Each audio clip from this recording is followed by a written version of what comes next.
Yeah, and I think how so many big actors I think it was our friend Jeremy Johns. Yeah. He was like, Boom, you looking for this? Welcome back to BoomShot. I'm Kale. This is Yes, Colby. sir. And we are 2 days removed from watching the greatest movie of the year, possibly? it's definitely up there. It's definitely up there. We're going to talk about what we thought about Christopher Nolan's Oppenheimer starting now. Okay, so as you've probably seen already, we posted a short yesterday. If you haven't seen that, it'll be somewhere up here probably. Go watch that. That'll be like what we ranked the movie technically. Like in terms of every category, what we thought of it. Basically, if spoiler warning, it got 100 out of 100 because we thought it literally couldn't have gotten any better. But this video is basically for us to just talk about what we liked about the movie. So we'll start out with the plot and we'll kind of go down the list from where we go from there. What'd you think? The plot. I think it was a tall task. I mean, this man had a crazy life. Yes, about as crazy as it gets for a human being, and I think what made it even more of a tall task was telling it through his eyes. Yeah, and not. It was just like someone looking on the situation. Mm-hmm. And it really takes viewers into his life in that way, which was cool. Yeah, it was cool. And I love the way that they told the story. Oppenheimer was tried and his security clearance was revoked later on in his life post-World War II because of the fact that he was a part of the Communist Party. Or wasn't a part of the Communist Party, but basically was considered to be a communist. Yeah, they kind of claimed, by association, and Mm-hmm. that he was basically a part of it, even though he never really was. Yeah, and so the story starts with him in that trial, and the way that it's told is he's recollecting his life for the people on the board who are about to revoke his security clearance, trying to clear himself. And that's how the story starts. He's like, in my early life, and we get to see stuff in his early life, and then we get to see stuff in Los Alamos, and then we get to see what happened afterward with Strauss and all that. I just love the way that they flipped back and forth. At first, it was confusing to me, but once I finally picked up on what was going on, that was probably the best way they could have told that story. Yeah, it's an interesting story, but it makes it more interesting the way they did it and more rewatchable. Yes. Now, we're already going to go back and watch it Yes. As soon as we can. Because we'll probably catch even more than we did the first time. So. Yeah. The next thing that we really loved, and that we talk about with movies is the themes. And the themes are the most important, is because that's why we go to watch movies. What are we going to get from this? Yeah. What am I supposed to understand from this guy's story? What was one of your favorite themes? Dude, there's so many. I mean, I think one of the most prominent is morality. Yeah. And I think in general, the themes just ran throughout the whole movie, and it was capped off perfectly at the end. Yes. by the conversation that we're led up to throughout the whole movie between Einstein and Oppenheimer. So, and I think that the way they get to how they wrap up that conversation, like he says, with the plot, but the heart of that conversation is really about the consequences and goes back to morality again. Yeah. And how to just deal with that. Yeah. Because at the end, he's like, maybe we did start a chain reaction, even though the bomb itself didn't do it. Mm-hmm. Just the invention. By us making it, like they said, and if they build a bigger bomb. Yeah. And that was I think that was the most cool. That was definitely my favorite scene in the movie. Yeah, because that's chill bumps. I don't know, it was just the reality of it too, because Oppenheimer mentions it, and he's like, yeah, you remember when we were talking about how we could have started a chain reaction that could have destroyed the whole world? And Einstein's like, yeah, I remember it quite well. What of it? And Oppenheimer's like, I believe we did. Yeah. And it was so serious too. And the way the music hit too, it hit me. I was like, and I still think about that scene 2 days later. I'm like, wow, that's powerful. And what's crazy about it is that, they weren't trying to. At the time, they couldn't think about what would happen. You're not thinking ahead. Yeah, you're thinking in the moment. It's like he said. He knew what it meant if the Nazis had a bomb. Mm-hmm. So they had to get there first. Yeah, and then afterwards, it kind of all. It has to hit you. Like, what's going to come from this? Yeah, and that is part of the morality conversation. I think one of my favorite themes, betrayal. We see that in multiple different places. Once again, Einstein's like, they came after me, they'll come after you. And then after you get exonerated, everybody's going to come up and shake your hands. But do remember, it's not because of you, it's because of them.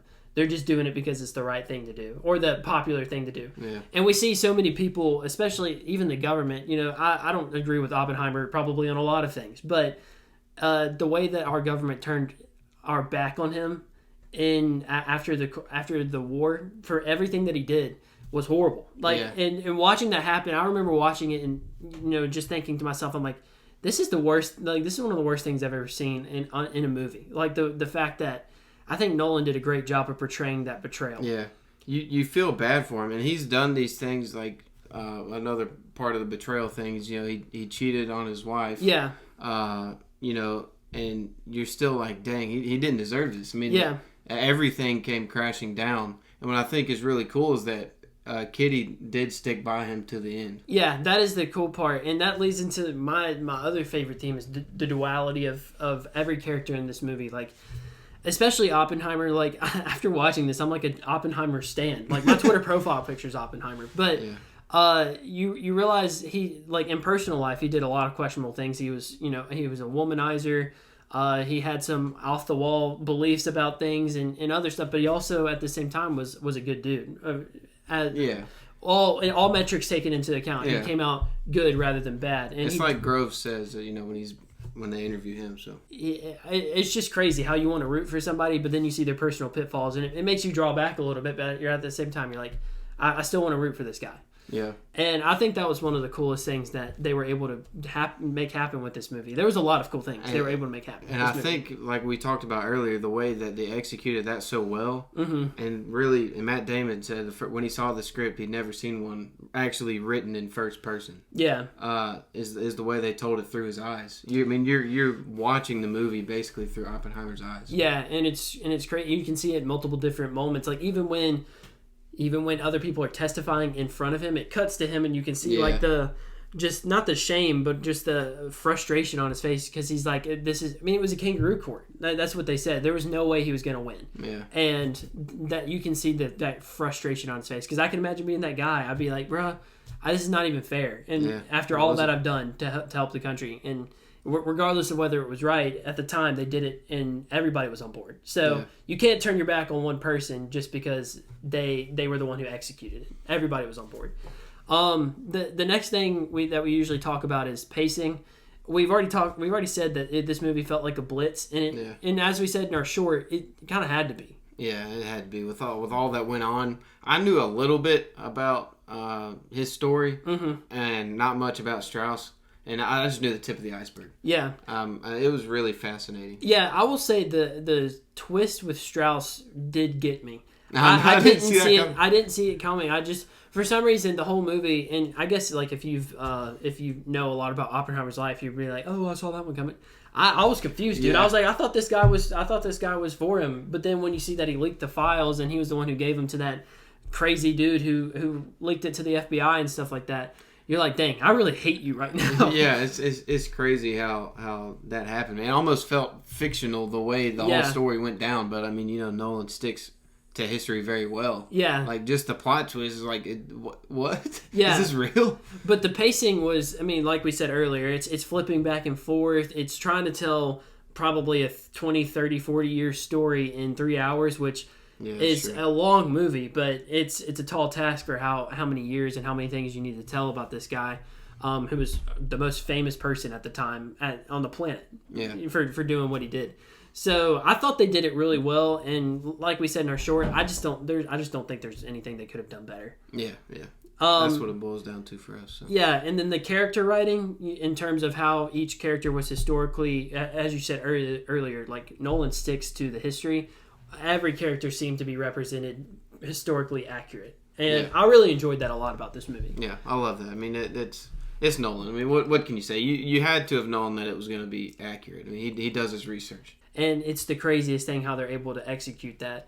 And the reason they're able to execute it is because of fantastic acting. This is...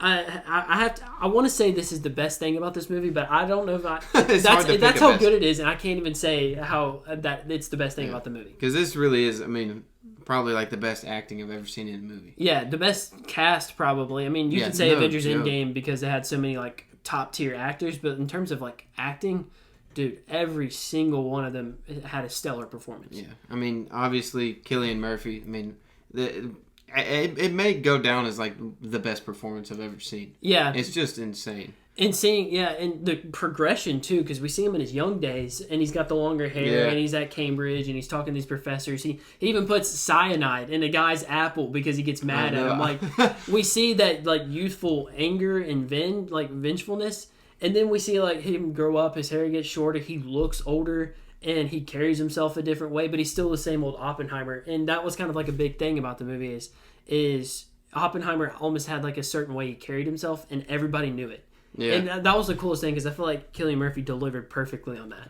Yeah. There was one point in the movie where his friend was like, when they were first getting to Los Alamos, and he was like, "You're a scientist. Go be yourself." Mm-hmm. And then you see him put on the jacket. Yeah, and then he walks out and it's like, "There's Oppenheimer." Yeah, it was dope. And so it was Cillian Murphy. Matt Damon should win an Oscar for Best Supporting Actor, dude. Like, it was incredible. His performance. And then they might have to have 2 Best Supporting Actors or 3 because Emily Blunt and RDJ. Yeah, Emily Blunt and RDJ. They're gonna have to create the same category like 3 times over. Yes, I mean, and then we see characters like Han Solo. I'm gonna call him Han Solo. Alden Ehrenreich, I think is his name. Barely in the movie and delivers a stud performance. Yeah, I hope he gets a lot of big roles, a lot more big roles coming out of this because he was fantastic. Yeah, I mean, we got Gary Oldman. He's literally Truman. I didn't even know that at the time. Yeah, he's played Truman. Dude, Truman's... that made me mad at Truman for what happened, but he delivered a stellar performance. Josh Peck delivered a stellar performance. Peck, Jack Quaid, Florence Pugh. Yeah. Roderick. Yeah, Roderick rules, dude. Like Devin, I think is Devin Bostic. Devin Bostic. Yeah. Oh, I'm trying to think who had like the tiniest performance. But it doesn't matter. Every single actor in their role, whether they were in it for 5 seconds or 50 minutes, it doesn't matter. Like they delivered perfectly. It was. I just don't think it could have gotten any better in that regard. Yeah, and I think how so many big actors. I think it was our friend Jeremy Johns. Yeah, he was like at the beginning of the movie. Emily Blunt is in the background sitting on the chair because they're interviewing Oppenheimer. Yeah. And he's like, you just don't see that. A-list actors as big a name as she is in the background and the screen was blurred. Yeah. Everybody put in their best effort even though they probably It was knew. Humble enough to allow... It was humble enough to allow themselves to be the background for the great... And that's why this movie's delivering in such big ways is because... You talk a lot about sports, and you had that great cornerback comparison the other day. I don't remember which video. Oh, it's the Dark Knight video. Yeah. It's like a good cornerback, But we talk a lot about sports comparisons here, and role players are some of the most important players on your team because they know what their role is and they do it perfectly. And I feel like every actor could have been a star player, but decided to be a role player, so that way Cillian Murphy and RDJ could take the foreground. Yeah, it was just amazing.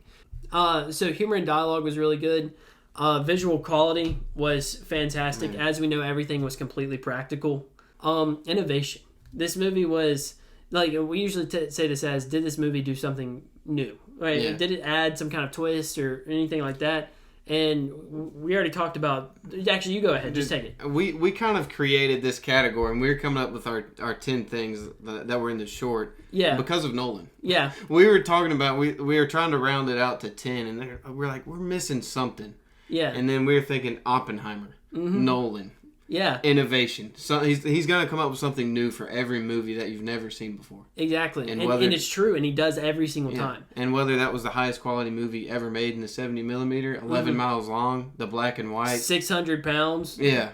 I mean, it's just the black and white and how they used everything practically. I mean, it's just insane. And then one of the final things that I want to talk about is the score. Because as Hans Zimmer says... He doesn't write music to tell you what to feel, only that it's time to feel, or how to feel, only that it's time to feel. And I think that's personified in this movie perfectly. Yeah. And once again, I come back to the last scene, or even like during the trial, the last scene when they're talking back and forth, and the way the music picks up with Oppenheimer's thing, it goes like right as he says, "I believe we did," and it just like hits you. You're like, dang. And then the feet stomping thing, like how that comes back to haunt him every single time. That was crazy, dude. Yeah, that whole sequence whenever they dropped the bomb or they detonated the Trinity test, and he's like riffing off and cracking jokes, but in reality he's like tormented by what just happened. That was crazy. The trial was crazy. Just the way the music carried every single scene, it was gripping. It was loud. It was fantastic. It was just beautiful. And shout out to Ludwig Göransson. Yeah. I mean, we've hyped him up a lot. We enjoy his work, and he delivered for sure. Yeah, he did. He definitely did, dude. This movie just cooked in almost every single way. It's I think it's literally hard to imagine how it could have gotten any better. And the ironic part about it is, whenever I walked out of the theater, I was like, this movie was good, but I don't know if it's quite what everybody was saying. And then I slept on it today, and I was like, "Daggum, this movie was amazing." I walked out of the theater. Probably, I've never felt like that. Straight out of the theater. I was like, I couldn't even think straight. And I know Nolan had said people had reacted that way. It was almost kind of how I felt out of Infinity War. Yeah, it was different, but at the same time, I was speechless at both. I was like, "What just happened?" It was it's a different type of stoic, but it's still stoic. Yeah, it's stoic for different reasons, but it's because it blitzes you with so much information, obviously, but also at the same time, like with the themes we talked about earlier, like what's blitzing you with, and having to come to terms with those things and where you stand on all these issues and things like that. That's what the movie's for. Yeah, and it's obviously to bring justice to Oppenheimer's life in a certain way. Obviously, Nolan didn't write it completely pro Oppenheimer in a lot of ways, but we see it's just so much to come to terms with, all these themes, like duality, greed. We see greed with RDJ's character trying to throw somebody under the bus so he can rise to power. Like, we see betrayal, we see all this other stuff, like you were talking about morality and responsibility. Like, should we really have done what we did? It's just so much to think about. It was amazing to watch, dude. There's not an experience probably like it that I've had in any movie, especially thinking about it after. It's an amazing experience. So if BoomShot is one of your sources for recommendation, let this be a 100-time recommendation. Go watch this movie on the biggest screen you can find. It's fantastic. It's a masterclass of filmmaking. It'll make you think. It'll make you feel, and that's what movies are for. So let us know what you guys think if you watched it. If you haven't, come back to this video and let us know what you think, and we'll see you in the next one.